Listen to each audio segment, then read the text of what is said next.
Now, when it comes to several developments in the world, we need to understand that Satan is a god of this world. I know we know this in theory, but I want to point out today a few things to show you how much that is true in practice. And it affects every single one of us. At least, I believe it does. Now, you have received update number 979. So next one will be update 980.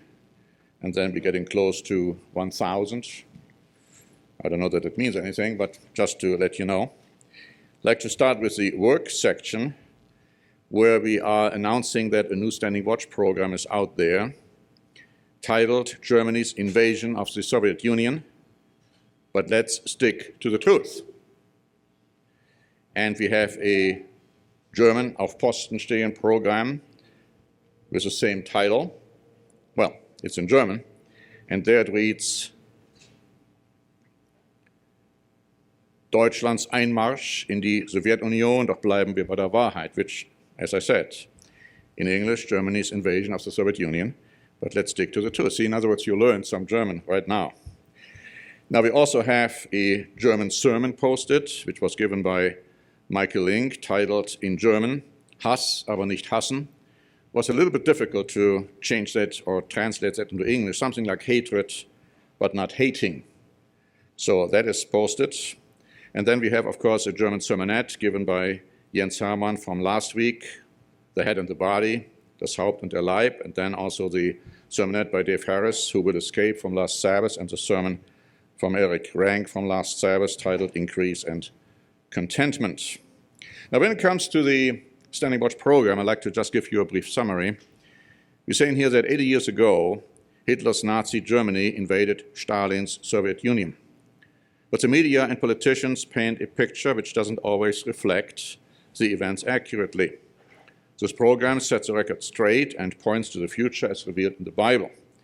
Now, interestingly enough, after this program was produced, and this happens quite a bit, Mr. Putin wrote a very lengthy editorial in the German newspaper and magazine Die Zeit. And we are going to quote from that extensively in the next update. It's interesting to me how Russia, too, is trying to rewrite history and how Mr. Putin is doing it and totally ignoring what happened. So it's happening in Germany that history is being rewritten. It's happening in Russia. It's happening, for sure, in other countries, including, yes, you guessed it, the United States of America and the United Kingdom, just to give a few examples. Now, back to the update. We have an editorial in here by Michael Link, so you had double duty this week, titled Wisdom Produces Patience. And he says in there that it has been proven to us that the Bible is in fact true. But if we believe that the Bible is the truth, we need to go a step further. And then he quotes 2 Timothy chapter 3, verses 14 following, where it says, continue in the things which you have learned and been assured of, knowing from whom you have learned them. Now, that's important too. We should realize where the truth is being preached today. And we shouldn't forget it. And then, of course, he's also talking about the fact that wisdom and patience go hand in hand. And you may want to read the editorial, the entirety of it. He has one sentence in there which goes right into the sermon I'm going to give later on today. God has called us out of that lifestyle for the purpose of not returning to it. That's a warning there. People have been returning to what they were called out of. Coming to the current events, we are focusing on the election of radical cleric Ibrahim Raisi, who is called the Butcher over there in Iran, and he is now the new president. We also talk about violence in Israel. We are talking about Germany's invasion of Russia 80 years ago. And then, of course, we are talking about the EU's actions against LGBT dissenters, I should say, Europe's enemy, the fight of Austrian President Sebastian Kurz for his survival, quite interesting. He is in hot water right now. Several members sent me some articles over there from Germany, from Austria, and also some videos. And he's really being attacked. Whether rightly so, wrongly so, I don't know. Time will tell. We also talk about the probability. Notice the probability that the draft might be reinstituted in the United States. Now, we've been talking about this for years, but this article we're quoting in here makes the point that it's almost like inevitable that it's going to happen. And as I said before, those who are going to be called upon to serve in the military had better have their act together so that they have all the arguments and the conviction presented why they cannot do it. Now, we also quote from an article, comments by a Holocaust survivor regarding the coronavirus. Now, I like to go into this in detail, but before I do that, I also want to very quickly refer to the Q&A, which is part 4 of a 5-part series regarding education as it is today and as it will be in the future. So that's part 4, written by Mr. Gale.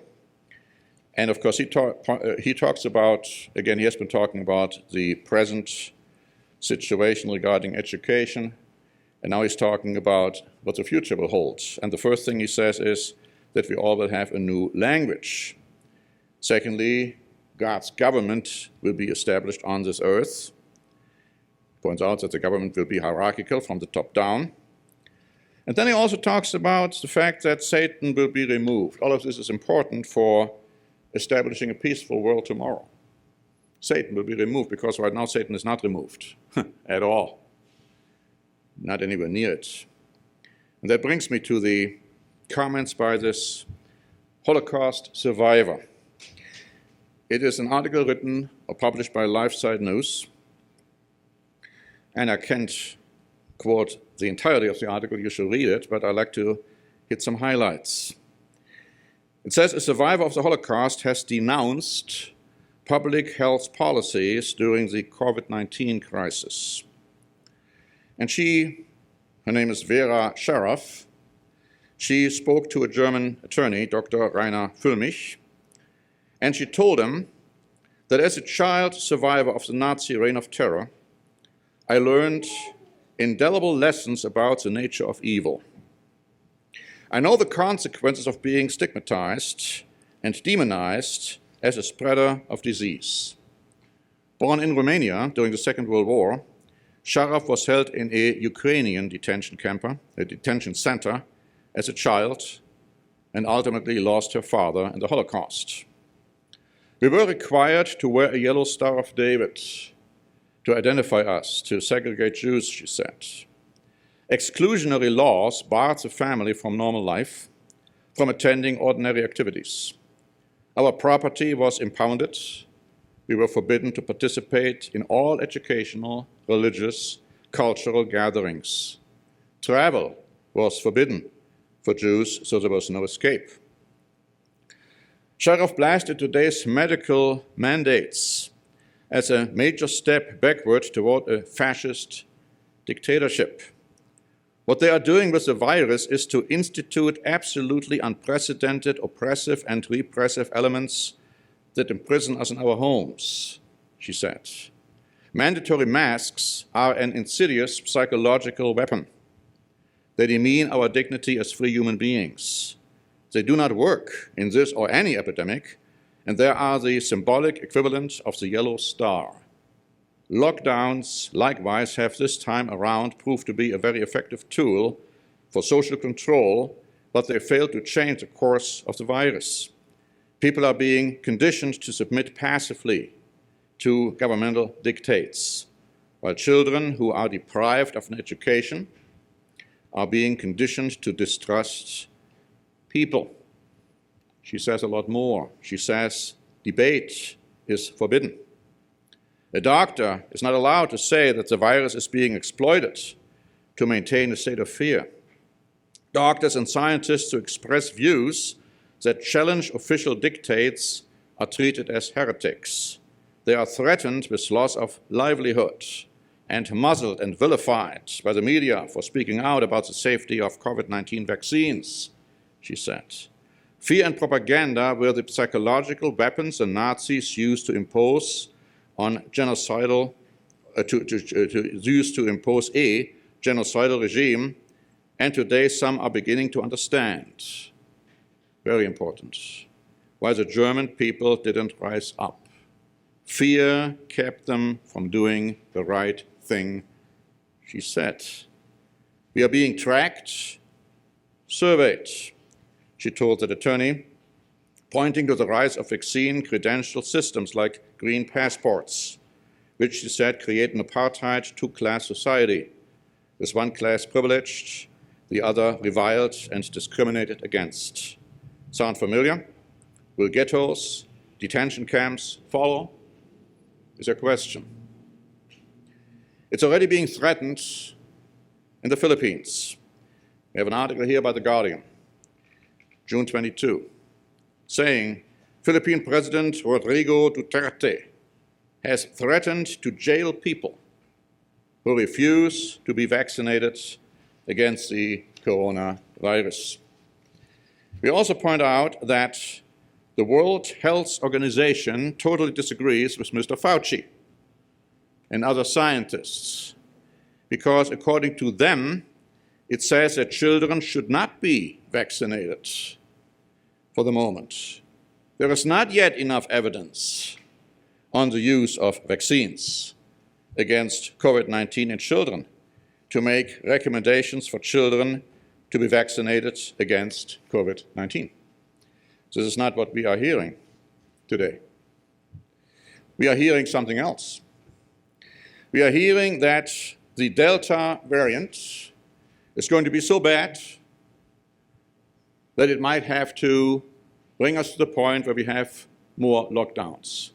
Sydney already has decided they should have a lockdown.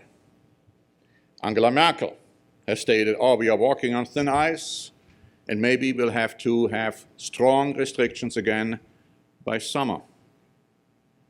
At this point, residents from the UK, non-continental Europeans, are not allowed to come into Germany. And that's why I'm saying we need to really pray about the situation with Mr. and Mrs. Gale, because they are supposed to go to the feast in Germany. At this point, Canada has prohibited Canadians to come into the United States. Now again, Mr. and Mrs. Messier are supposed to go to the United States for the feast. Guess who is behind all of this? Why did I read the article I just did by this Holocaust survivor? Because she inadvertently points out that Satan is the God of this world. I mean, she doesn't use those terms, but that's exactly what is happening. What we are seeing right now is a repeat of what happened in Nazi Germany. Most people in the United States are completely, totally asleep, don't realize what is happening in Germany. I'm talking about Germany right now. I'm getting memos just about almost every day from concerned members. And of course, I'm reading articles in German magazines and newspapers. The extent of the dictatorship, which is already imposed on the people in Germany and in other European countries, is far beyond belief. And people just absolutely don't seem to understand it. In our Weltnachrichten edition, which is pretty much a translation of our current events, but once in a while I'm putting another German article in there, which I didn't put in the current events because I didn't want to translate all of it, plus which in this case it came too late for the current events anyhow. But this is an article which was published by Epoch Times, in which a paper was published by the Commission of the European Union, talking about, and it's going to be debated, discussed, and in all likelihood approved by this summer, that Europe needs to have a global system of surveillance that they should have the right to control more and more the people, to centralize it more and more, and to declare an emergency for all of Europe if that is supposed to be necessary. Talking about a governance structure which will make, if it comes through, Europe a complete and total dictatorship. Something which we have been talking about for I don't know how long. Now it's happening. But perhaps because we have been talking about it for so long, now people are asleep. Oh, we've heard this before. You have been crying wolf before, and so we don't want to necessarily believe any of this any longer. A member wrote us from Germany how she observed how a guy in one of those stores really started accusing, attacking, maligning somebody who didn't wear a mask, even though in Germany it's no longer necessary. And it showed again the paranoia which is being instigated, especially by the government and the medical field. People get so afraid, they get so absolutely anxious about, oh, here's somebody who doesn't wear a mask, or he's going to be a nuisance, he's going to be a danger to the rest of us. These people got to be dealt with. When it comes to the Delta variant, an article is going to be published in the next update. It was published by the Dossier and was republished by the Ron Paul Institute. The article is titled "The Lie about the Delta variant." I just want to read a few excerpts from it, give you a clue as to what is really happening right now. Because now it's a Delta variant which is being used to again try to centralize the governmental structure in Europe, but not just Europe. Of course, it also applies to the UK, it also applies to the United States. This article says, prominent actors within the US government have been lying to the American people about COVID-19 for 18 months and counting. And their latest behavior shows that the individuals in charge of US government science have no intention of stopping the charade anytime soon. Over time, their lies have evolved to become so common and so reckless to the point that someone with even the most rudimentary understanding of viruses can instantly debunk the lies. The latest Delta variant paranoia.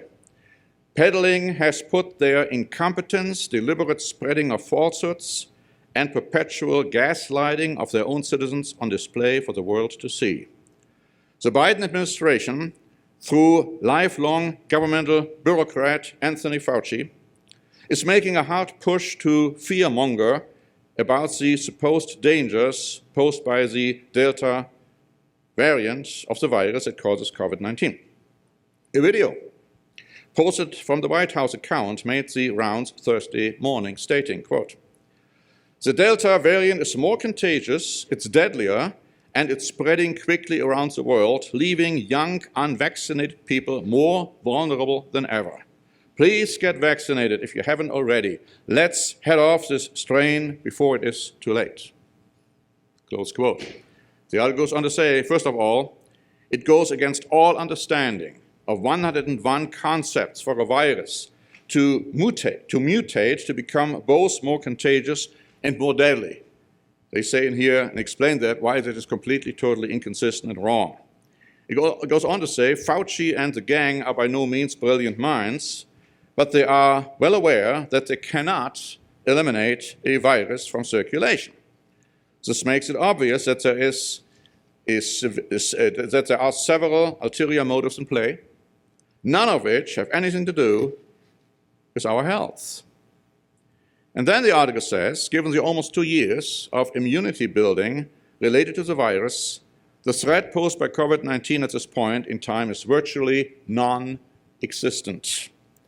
There never was a legitimate reason for a single restriction on our liberties, and today, the Delta variant argument to curb our rights and transforms our society is more baseless than ever before. Now, you'll not hear that too often anywhere else. I find that we need to say these things. Now, people have to make up their own minds, but ultimately it's not about the coronavirus. It never has been. It is about something which the Holocaust survivor correctly pointed out. People are being trained to become submissive to authoritarian, dictatorial governments. And then, when the beast arises, when the beast manifests himself, people will be so used to follow unquestionably that beast power. It says the whole world will worship the guy, will worship the power and the guy. And only those who are predestined to be called in this day and age, whose names have been written in the book of life from the foundation of the world, they will know better. I'm going right into the sermon in a few moments, but we'll have a break first. But the question is, are you going to belong to those?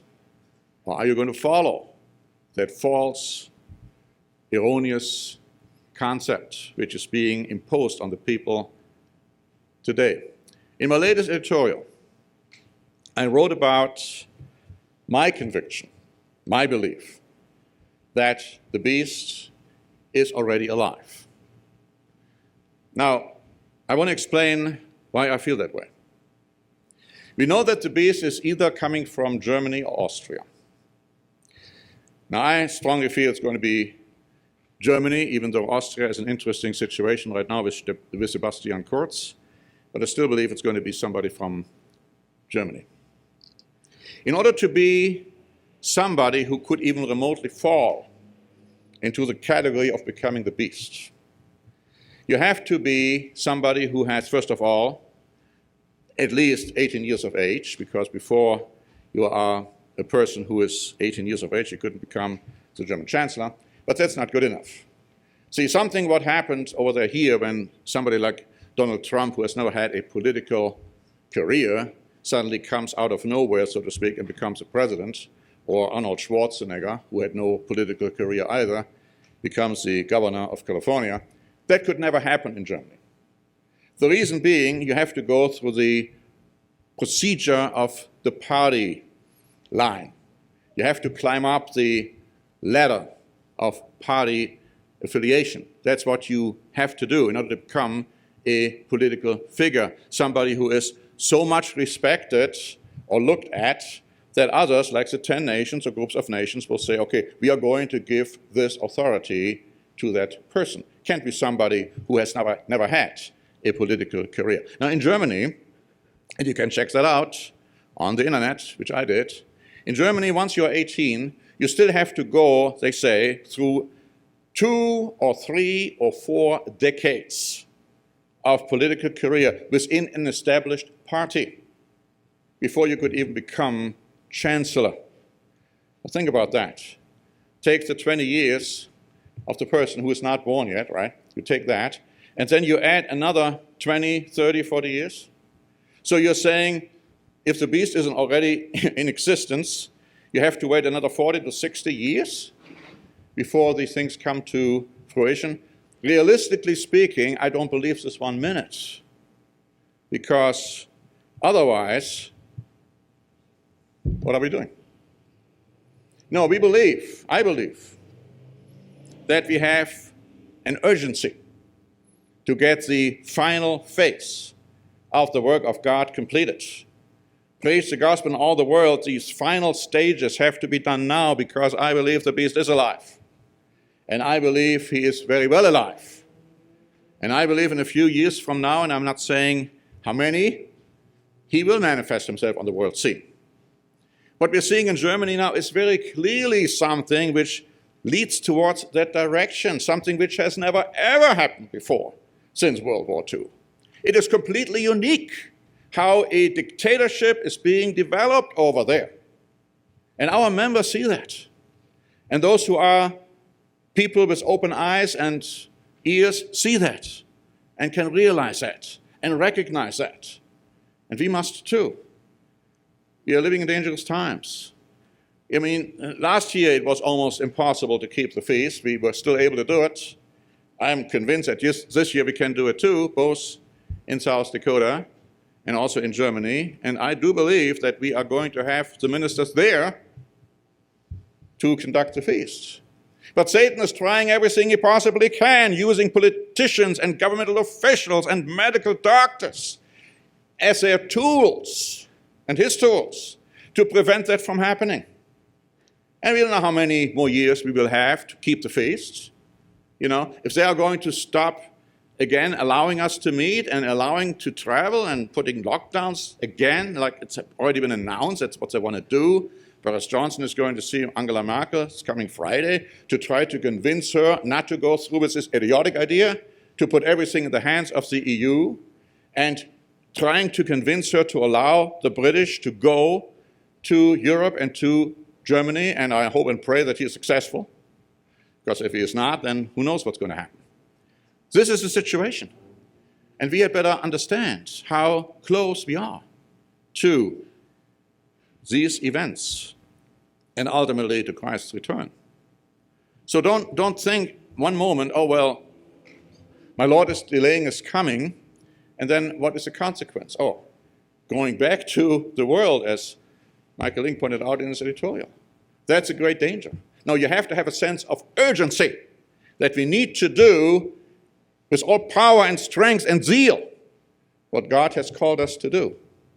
And not many are doing it today, but we had better do it.